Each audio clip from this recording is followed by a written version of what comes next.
Bonsoir à tous. Ce soir, on reprend sur nos petites vidéos d'horreur dans les chroniques étranges.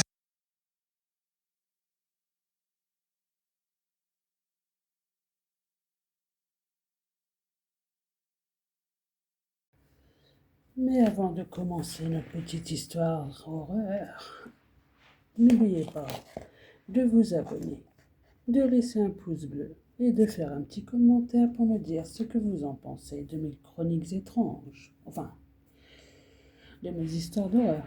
Excusez-moi, j'ai un peu bafoué cette fois-ci. C'est le soir, c'est normal. Alors, ce soir, on retourne dans les chroniques étranges, comme j'ai dit.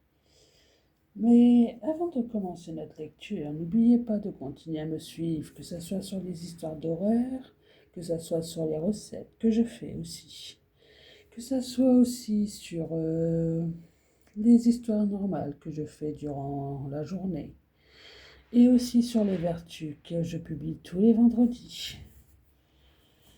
Alors, commençons. Ce soir, on reprend sur une nouvelle histoire. Esprit de famille. Ça sera en 4 parties. Alors, cette histoire commence en pleine nuit, quelque part entre 1885. Dans une petite maison d'ouvriers, une femme se réveille et remarque que son mari n'est plus dans son lit.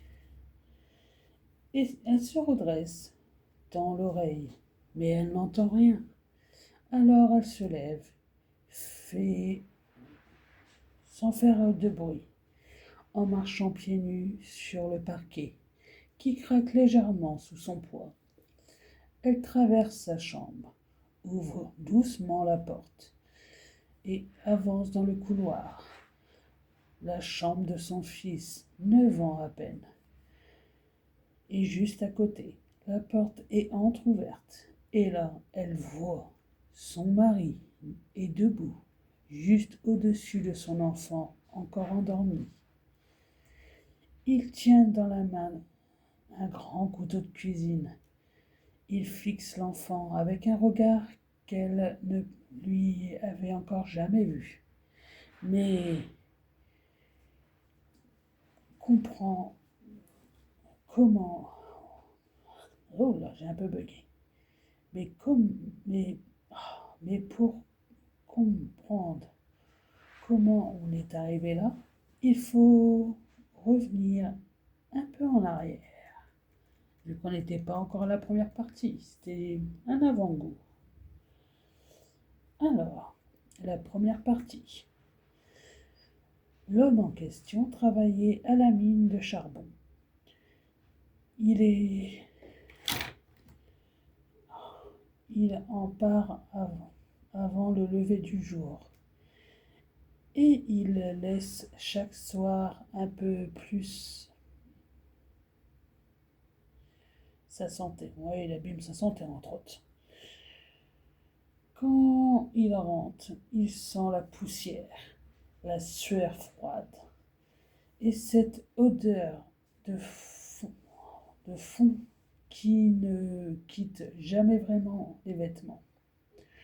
Dans le bassin niais, quasiment tous les hommes y travaillent.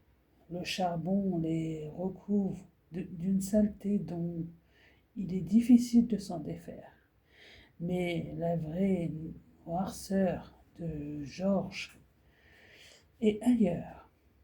Il a toujours été colérique. La femme le sait depuis longtemps. Elle ne, elle ne s'est pas réveillée un beau matin à côté d'un monstre. Elle a vu les signes bien avant le mariage. Il a des excès de mauvaise humeur. Il est énervé pour un rien et se met à casser tout ce qui se trouve dans son passage.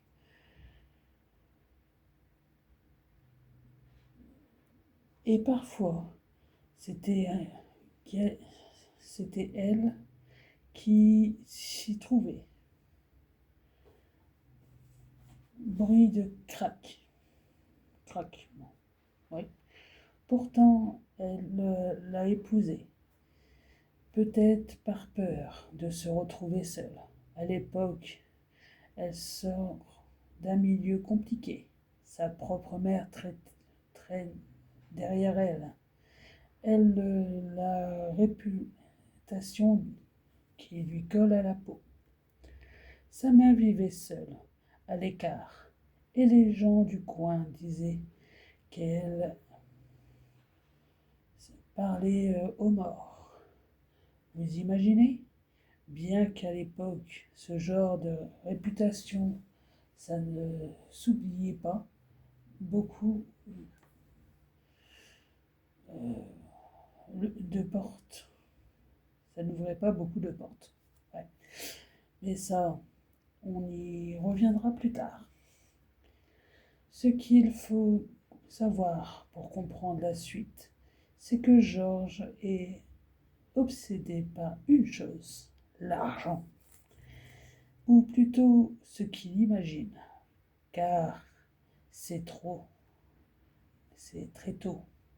La femme se met à soupçonner quelque chose, une chose qu'elle le sent honteuse de penser, mais qu'elle sait au plus profond d'elle. Il ne l'a peut-être pas épousée seulement par amour. Il savait qu'il y avait quelque chose à récupérer du côté de sa mère. Une petite pécule, sans doute.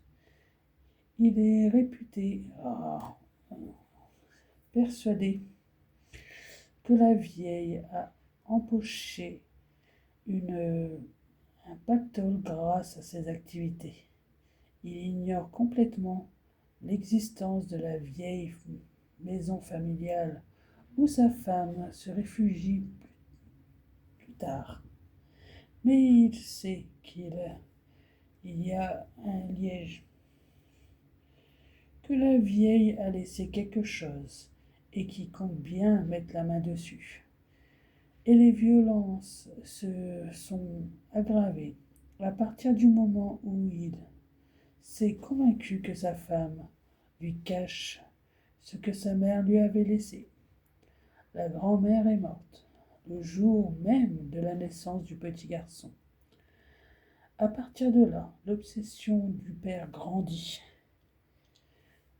Les mois passent, puis les années, et lui continue à chercher, à fouiller dans les tiroirs, quand sa femme a le dos tourné. Il ouvre les coffres. Il retourne les paillasses. Il glisse les doigts sous les courbures, ouais, sous les piles de linge, entre les pages des vieux papiers. Il ne cherche pas vraiment un objet précis, mais plus une preuve qu'on lui a caché quelque chose. Et puis il cherche sans rien trouver. Puis il devient mauvais.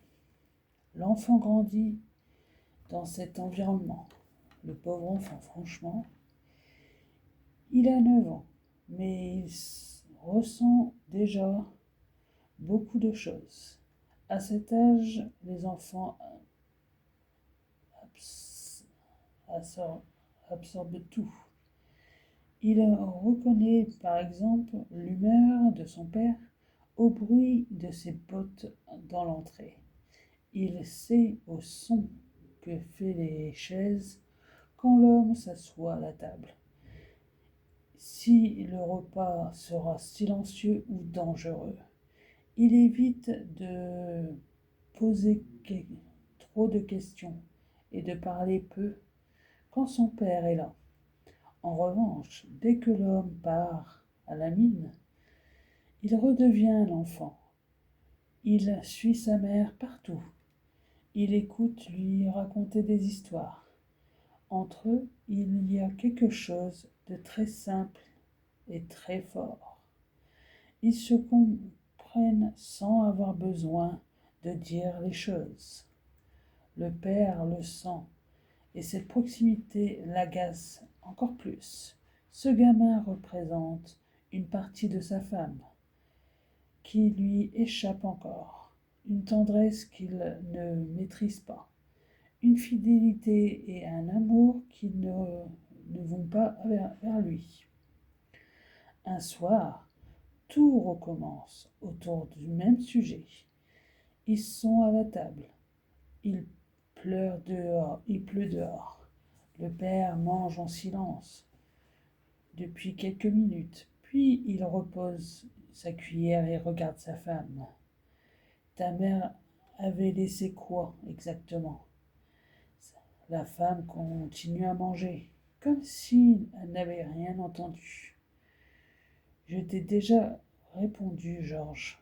Non, tu ne m'as pas répondu, ce qui m'agace. Le garçon baisse les yeux. Le père insiste. Il dit qu'il n'est pas un idiot, qu'il sait bien qu'on lui a caché quelque chose depuis les débuts, qu'il en a assez de se tuer à la mine pendant que dans cette maison, on se moque de lui. La mère relève enfin la tête et parle calmement. Elle lui dit qu'il n'y a rien ici qui lui appartient, qu'il peut fouiller autant qu'il veut, il ne trouvera pas ce qu'il imagine. Il la gifle, comme souvent. Le petit sursaute. La mère prend le coup, tourne légèrement la tête, puis regarde d'abord son fils, avant de regarder son mari. L'homme se lève, fait quelques pas et se lâche avant de sortir.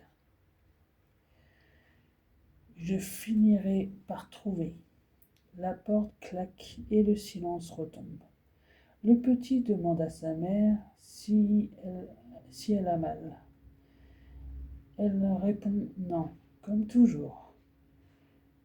Puis elle lui dit de finir sa soupe. Cette scène chez eux n'a rien d'exceptionnel. Et c'est précisément ce qui la rend grave.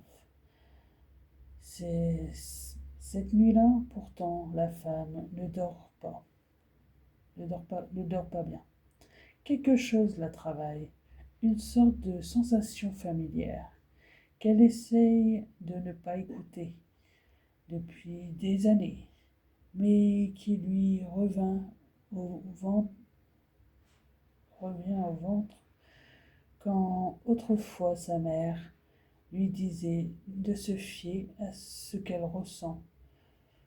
Avant tout, son mari finit par s'endormir à côté d'elle. Son fils dort dans la chambre voisine. La maison se calme. Le ventre cogne, le vent cogne, parfois contre les volets. Elle ferme les yeux, malgré tout. Et puis elle se réveille. On, on devient donc cette nuit. La place à côté d'elle est vide. Les draps a déjà refroidi. Elle se relève, traverse la chambre, ouvre la porte, avance dans le couloir. La porte de la chambre du petit est entr'ouverte. Et là, elle voit son mari debout, près du lit, un couteau à la main, en train de regarder son enfant endormi. La femme ne crie pas. Elle comprend tout de suite qu'au moindre bruit, il peut se retourner ou pire, frapper avant qu'elle eût le temps d'avancer. Près de la porte, il y a un vieux cheval à bascule du petit. Un jouet lourd, un bois massif, que l'enfant utilise quelquefois. Elle le saisit par les montants, ouais. Elle le soulève comme comme elle peut. Son mari entend un mouvement derrière lui et commence à se retourner. Vlam! Elle frappe avant qu'il n'eure le temps de comprendre ce qu'il sait. Le bois heurte sa nuque avant qu'elle craque. Oh. Avant un craquement et courant. Ouais. L'homme vacille et s'écroule. Sa tête heurte le bord du lit, puis le plancher. Le couteau lui échappa et glisse sous la commode. Le garçon se réveilla en sursautant. Il voit son père à terre. Il voit sa mère debout, tremblante, le souffle coupé. Elle se précipite vers lui et lui dit de ne pas regarder, d'enfiler ses bottes et de prendre sa veste. Cette fois, dans sa voix, il n'y a, euh, il n'y a plus rien de discuter. Le petit obéit. Elle attrape ce qu'elle peut, quelques vêtements, une cape et un peu d'argent qui lui restait. Puis elle jette un dernier regard à l'homme, étendu au sol. Il saigne, il ne bouge plus. Avant même que le jour se lève, elle quitte la maison avec son fils. Elle l'emmène vers l'endroit que son mari n'est pas censé connaître, vers la vieille maison de famille, laissée derrière eux depuis des années, la maison de sa mère. Pour ce soir, la première partie, c'est fini. Avant de partir, n'oubliez pas de vous abonner, de laisser un pouce bleu et de faire un petit commentaire pour me dire ce que vous en pensez. Je trouve que pour le moment, ça a l'air d'être bien intéressant. Je me demande comment ça va être pour la suite. En tout cas, sachez qu'il y aura 4 parties en tout. Là, on n'a fait que la première partie. Je me demande comment va être la suite. À bientôt et ne faites pas trop de cauchemars.